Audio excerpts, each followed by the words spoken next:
மீனராசிக்காரர்களை பொறுத்த வரைக்கும் இந்த தை மாத பலன்கள் அப்படிங்கிறது ரொம்ப ஜாலியாக இருந்தது. நவம்பர் டிசம்பர்லாம் 5ஆம் இடத்துல குரு பகவான் உச்சம் பெற்று அமர்ந்திருந்தார்.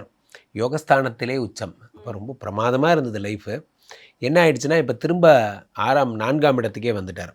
அதாவது 100 மார்க் படிச்சுட்டு இருந்தேன்னா இப்போ திரும்ப 90 மார்க் படிக்கிறேங்கிற ஒரு வருத்தம் தான். மற்றபடி பெருசாலாம் ஒன்றும் இல்லை. அந்த ஒரு வருத்தம் தான். இருந்தபோதும் இந்த குரு பகவான் வந்து 4ஆம் இடத்துக்கு வந்தது ஒரு சோகம் என்றாலும் 10லே ஒரு பாவி இருந்தால் அரசனைப் போல் யோகம் உண்டு அப்படின்னாங்க. என்ன சார் என்ன சார் என்ன சொன்னீங்க? 10லே ஒரு பாவி இருந்தால் அரசனைப் போல் யோகம் உண்டு. கமான் எழுதிக்கோங்க, பேப்பர் எடுங்க. ஒரு பாவி கிடையாது. மீனராசிக்காரர்களுக்கு 6 கூடிய சூரியன், இவன் ஒரு பாவி. இப்போ 10ல் போய் போட்டுரு.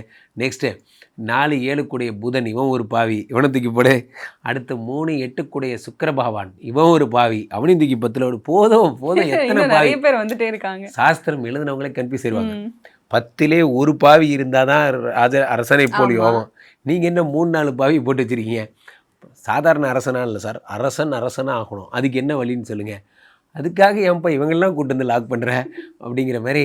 இந்த நேரத்தில் 3 4 7 கூடிய புத பகவான், 3 8 கூடிய சுக்கிர பகவான், இந்த பக்கம் என்னடான்னா இவர் வந்து செவ்வாய் பகவான். எல்லாம் இதில் என்னென்னா ஒரு தப்பித்து வந்த ஒரு ஆடு யாருன்னா இந்த 2 9 கூடைய செவ்வாய் பகவான். இவர் போய் ஏன் லாக் ஆனாருன்னு தான் தெரில.